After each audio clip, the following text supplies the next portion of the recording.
I have never seen greater negative feelings on all the comments on YouTube about Splinterlands since I have during the discussion about the DEC reward changes to bronze level players. A lot of people are saying, is this the end of Splinterlands? No new players are going to want to join with these changes. Is this the doom? Is this the start of the end for Splinterlands? That's what we're going to be talking about today, so stay tuned. Hey everyone, my name is Luke. This is my Play to Earn channel. Today we are talking about Splinterlands and the changes. You probably saw them in my stream yesterday, or you've seen them elsewhere. The updates were saying that no rewards will be given to Bronze 3 and Novice Leagues, and the reward changes are probably going to boost the higher ranking and rating rewards than they are going to be boosting for the silver level players. So that's got a lot of people thinking, is it worth it to still play Splinterlands? Is it, new players, because there's no rewards until they hit Bronze 2, are they going to just stop playing the game? And so if people stop playing the game, they stop buying spellbooks, the company is going to go down, cards are going to lose their assets. Is this the time to panic? Is this change really that big of a deal? Is it doom for Splinterlands? And let me start out by saying, no, I don't think so. But I do feel your pain, okay? I want you to hear that anytime that you're playing an NFT game, a play to earn game, and the earnings change and you're earning less than before, that sucks, right? I don't care if you are someone that's earning at the top of the rankings in any game and they cut the top rewards off, you're gonna feel that pain. I don't care if you're a new player at the bottom of the rung and they cut those rewards down, it's gonna feel bad. So yes, I understand why we're feeling negative about it as new players. I'm a new player myself. I don't have a deck in silver or gold, and I feel your pain. I know that it doesn't feel good, and I want to affirm that first. However, with that being said, to say that's the doom and the death of the game, I don't think is fair, and I think that's quite an overreaction. I've been playing video games for many years, and one of the ones I've been playing is League of Legends, and there's been many times where they've made changes in the game, and people overreacted. You're going to put, new plants in the game in this next season, and they're going to change, bouncing over walls and seeing the enemy's team and all this stuff. And people were freaking out about it. And then once the actual change came out, about a month later, people just automatically assumed it was a part of the game. They forgot it was a change. They forgot that it was never actually not a part of the game, and they moved on. People stopped talking about it. Now, of course, I realize it's very different when it has to do with finances in these play-to-earn games. Making a change in a game like League of Legends is very different than, earning rewards and your rewards getting cut in a play-to-earn game. That's different, of course.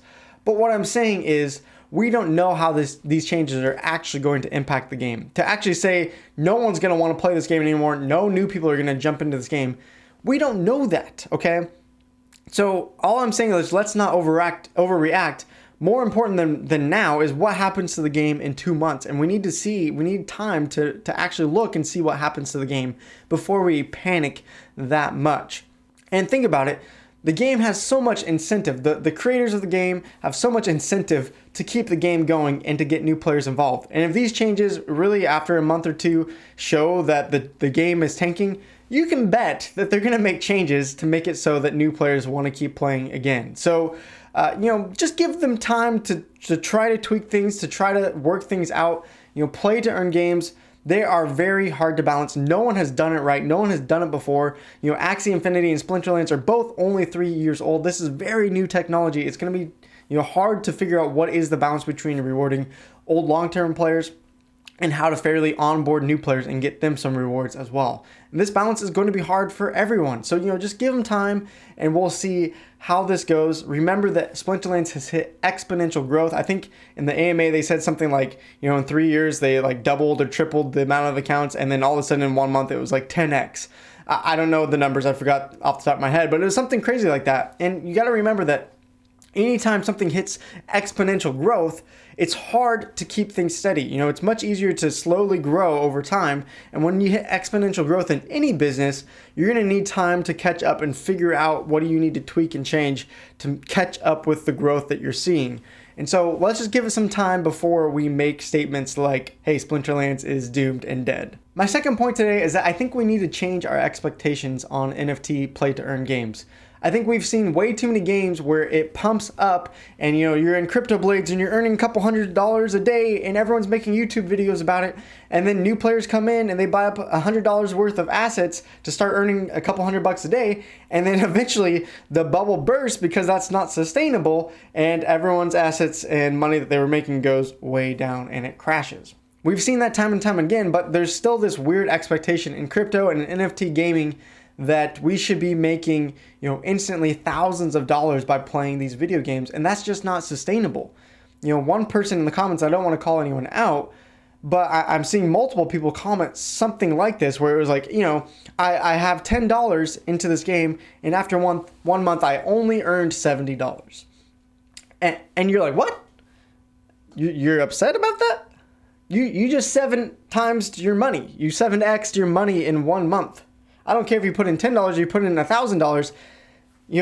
7x, from 10 to 70, 1,000 to 7,000, whatever it is incredible to do in 1 month. That never happens. That shouldn't happen. That doesn't work in the world like that, right? If you go talk to a financial advisor and say, hey, I need you to get me a 7x within 1 month, they'll laugh you out the door. They'll just say, you're crazy, get out of here. What are you talking about? That's not possible. And for some reason, because crypto is so volatile, because, play to earn games still haven't figured this out correctly, for whatever reason, our expectation is that we should be able to, put $10 in a game and be getting $100 to $1,000 in 1 month. And that's just not realistic. We should be grateful that we put in $10 into a game and we came out with $70. As I've said in other videos and live streams, I'm treating this like a video game, or I'm putting $60 into it like I would a Nintendo Switch game or PS5 or whatever. And those types of games, I would never see any return back. So the fact that we can put in $10 into this game and return $70 within 1 month, we should be grateful, because in gaming, that has never happened before. And I think that's actually a good thing. That's cool that we can make $60 randomly in 1 month by putting $10 in. Honestly, I think that's probably part of the problem that they're trying to address here. When I made my beginner's guide, I said, don't buy cards, just go buy multiple accounts. If you have $100 and you can actually play 10 accounts, probably most people can't, but let's say you did, and all of them made from $10 to $70 in 1 month, you just made $600 by only buying the spell book. Versus someone that says, I'm going to spend $100 and I'm going to buy, enough cards to get me into bronze 1. In that one account, if you're lucky, maybe you got from $100 to $200 at best. And so this is part of the problem that they're trying to solve, is we shouldn't actually be able to just put in $10 and get $100 on 10 accounts and get $700. We should be incentivized to maybe have one account, maybe two, and really invest into those accounts, buy cards, and try to climb the ranks. And I realize it's really hard because everything is really expensive right now, and I feel the pain in trying to get cards. But it shouldn't happen that it makes more sense to get, 4, 5, 10 accounts than it is to get one account. That is not a good long-term solution to the game. That's what they're trying to fix. And it makes sense, even though it sucks for us as new players, because one of the ways we were trying to catch up is by having multiple accounts. But you might be saying, Luke, if we're incentivizing, higher level rewards to higher level players, doesn't that just mean the rich get richer? That's the comment I keep saying, the rich get richer. And well, yes, that's true. It's true. That's the only way to say it. I'm saying this as a low-level player. The rich get richer, and that's true. But unfortunately, that's kind of how the world works. So let's remove NFT gaming. Let's remove gaming at all and just talk about finance for a second, okay? Let's say, someone has $10,000 in their bank account. They want to invest $1,000. They go, financial planning, whatever. They go talk to an investor. How do I do this? And, even to 2x that in 1 year, probably is unrealistic. But let's say you work hard, you make good investments, they work out, things go up like crazy, and you 2x your money. Great. You made $1,000 and you're now sitting at $2,000. Now let's say someone has $10 million, they're super wealthy, and they want to put $1 million into like a safe bond or something like that, and they make 10% in 1 year APY. Well, guess what? The $1 million at 10% now becomes $1.1 million, and they just made $100,000.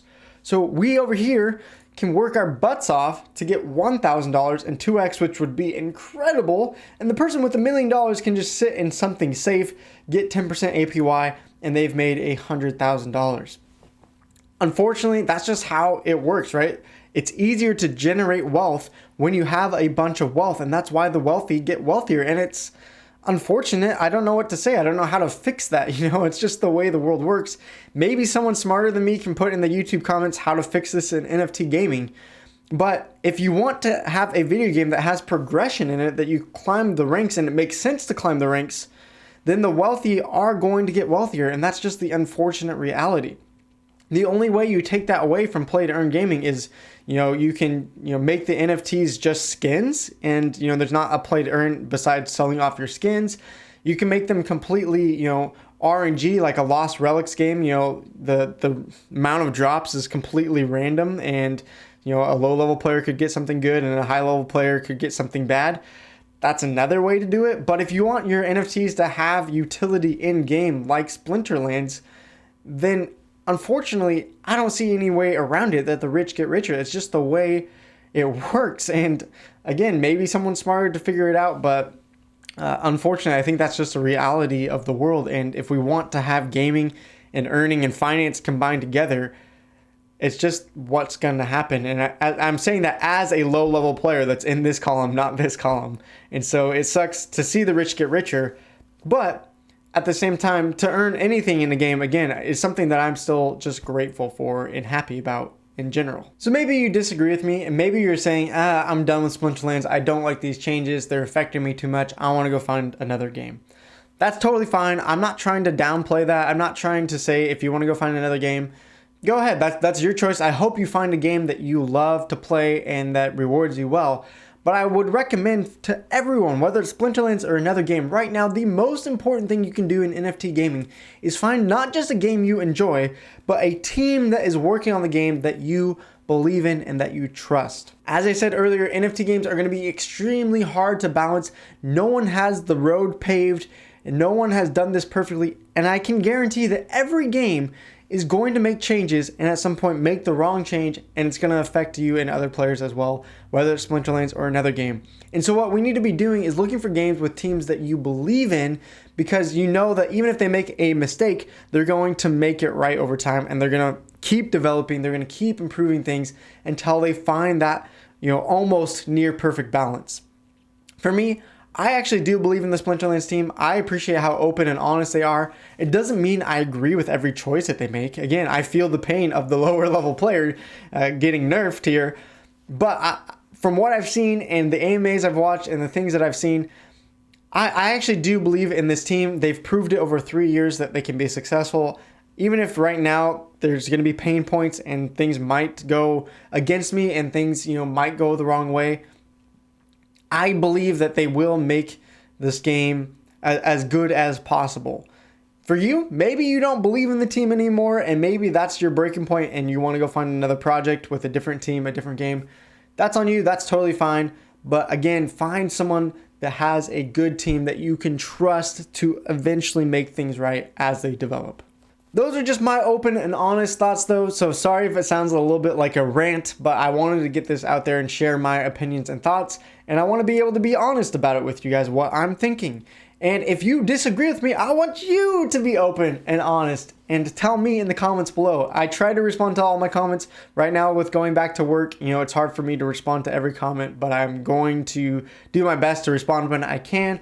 And I would rather you share your honest opinion. If you disagree with me and you say, Luke, you're wrong for this, tell me. I want to hear it. Let's argue in the comments. That's great. That's what I love. Let's get some discussion going. And I want to hear you guys and your opinion. Are you panicking? Do you think Splinterlands is doomed, or whatever you want to say? And let's just continue talking in the comments, and I'll see you guys in the next video. Until then, have a great one.